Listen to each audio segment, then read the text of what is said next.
afternoon again, everyone. Welcome to another episode of Spilling Tea. I'm your host, Tiffany Daniels. We'll get to the JRC in a moment, but first, a brief disclaimer. If you're unfamiliar with the Stop the Shocks campaign, you will find pertinent links right there in the description box. Should you like to do a deep dive, you are able to go ahead and do so. Trigger warning, this channel is marked not for kids for a reason. I do use profanity.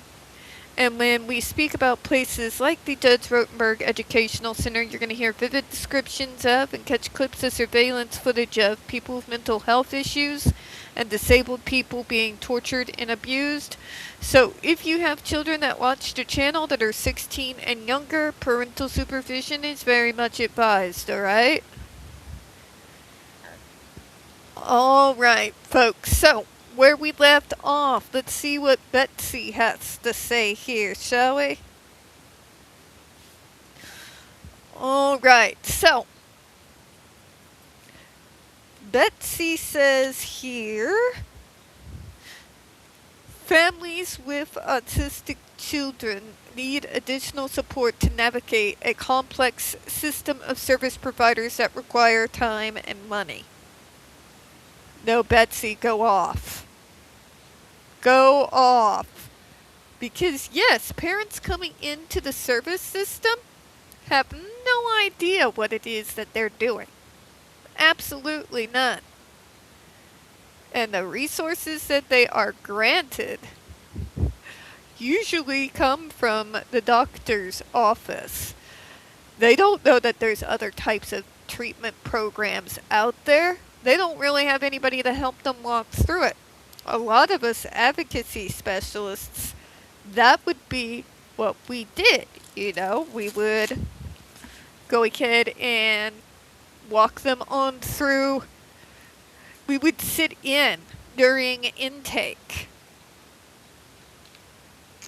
after they've had their full functional behavioral assessment to help them better navigate what type of treatment options that there was, as well as starting to work at who would be the best case manager to put on their particular overall treatment program to help coordinate services.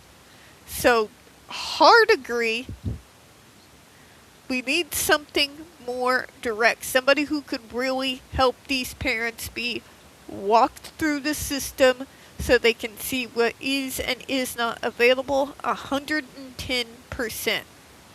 And not just the parents, but the kids too, because you see some of these folks writing in for the ICC who are asking for programs that already exist, but they don't know they exist. It's not really publicized. The resources aren't out there the way they should be, so 100% with Betsy on that one. She continues, currently we are self-employed and pay almost $2,000 per month in health services for our child to receive ABA, OT, and other therapeutic services. That's not counting the more community-based services, job coaching programs, transition age from high school into adulthood services. That's taking it all out of it and mainly talking only really the medical side of things. They need help on both sides, let's just put it that way. But being self-employed is the only way to have time needed to take him to receive services. Rather than focusing on examining the why of autism, we should focus on how to ensure the next generation of autistic kids and families can thrive. Agreed. Go off, Betsy. Go off. Alright, and now, next one, let's see what Rebecca has to say here. And we're going to be busting hers in half, definitely. Probably more than in half. But she states, I'm a female autistic PhD student in engineering. I would like the IACC to prioritize research on how to best support autistic people who come from backgrounds other than the stereotypical white male child from a wealthy family. Thank you. Thank you. Can we start with accessibility of clinics for individuals who do not live in privileged neighborhoods? Can we start there? Start getting clinics in these more areas that are more concentrated with people of color instead of leaving them out in the cold? Getting these people the access they deserve to proper services? Go off, Rebecca. She continues, this includes female. Yay! We exist! I exist! Deal with it! You can tell which generation of autistics I am from, considering I've had people tell me that I couldn't be autistic because I was female. Yeah, from that group. Send help. Non-binary, people of color, queer people, adults, and others.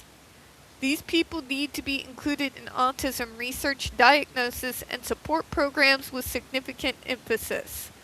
And not just that, but we need to also be thinking about the unique experience of being one of the LGBTQ plus community and being autistic on top of it, and how that judgment and how that prejudice affects people like us. I would love to see that.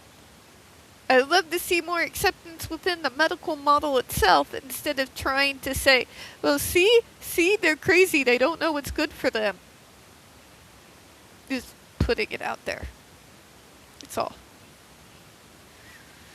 These people need to be included with the... Oh, went over that. There should be a research about identifying who these people are, what unique challenges they face, and how to adapt diagnosis tools and support so these people are not left out. I am one of the countless late diagnosed autistic people who went through the U.S. public education system and was never identified as autistic and given supports. I was also a late diagnosee, but I was at the tail end of high school by the time I was diagnosed appropriately, taking off the freaking Adderall meds. Thank God, although by then the whole leg issue was probably just waiting to happen, but that's another story. Likely due to gender. A lot of it had to do with misdiagnosis too. I was one of those kids, early 90s was all about ADD. Not ADHD as we all know it now, but ADD. And that was what I was diagnosed with and then had pills thrown at me. So, yeah, we do need better supports, definitely. We need to stop telling people that they're not this or that because they don't fit your stereotype that you have in your head of our particular diagnosis. We need people to stop with the whole, well, the reason why LGBTQ is prevalent with autistics is because, no, stop. You're not one of us. You don't get to speak on it. Okay? Our sexual orientation is our sexual orientation. We are what we are, and before you ask, yes, every single thing we do is analyzed within an inch of its life in a way that you neurotypical folks just cannot understand. Because we've had to. We've had to calculate and recalculate just to live in a world not built for us. So stop with the whole, you're not really trans, you're just autistic and you just don't know. Shut up. Shut up. Okay, I'm tired. I'm old, cranky, tired autistic. And I'm here to tell you that just like the rest of us, they have analyzed and analyzed and analyzed everything. Over and over and over and over and over and over and over and over again before they came out of their closets, whatever that proverbial closet may be. So stop with the whole, you just don't know who you really are crap. I'm so over it.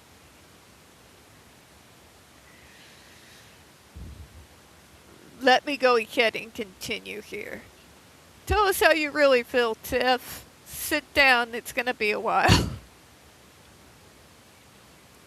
There are many others less fortunate than I am who are still being misunderstood and not adequately supported. After the diagnosis gap is closed, more research is needed on how to support and include these autistic people who may have different needs due to their intersectional identities, which calls for an interdisciplinary research. Agreed. Rebecca continues, next I would like the IACC to prioritize research related to therapies and supports that do not force autistic people into uncomfortable situations or to try to make people look or act neurotypically. Thank you. Shit's exhausting. This is because some research suggests that ABA and sensory exposure therapy can cause trauma and are not affirmative of autistic needs. And yes, our needs are different from yours. Some alternatives could include researching ways to manage sensory discomfort in affirmative ways, such as assistive technology and wearable devices. And I like weighted blankets. They are comfy. The material I use is calming. And yeah, it's just overall calming.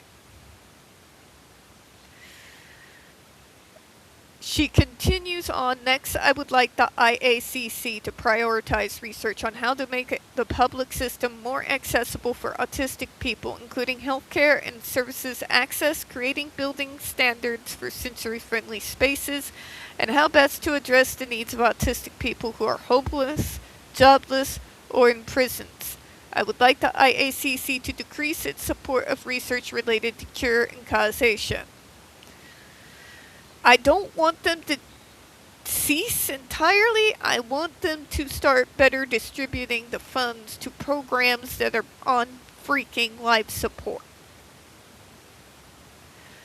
We need definitely a lot more funds in special education. We need more funds so that we can open up non-for-profit clinics where parents can get proper diagnosis and other different types of treatment programs out there that they have better access to. There's a whole lot.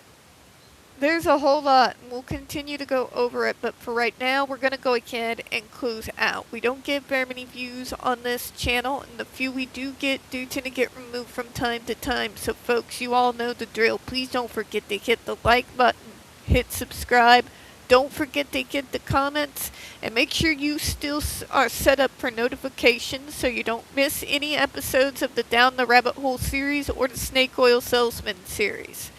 I do appreciate your time, and as always, folks, we here at Spilling Tea absolutely do hope you have a good one. We will see you all next time. Bye-bye now.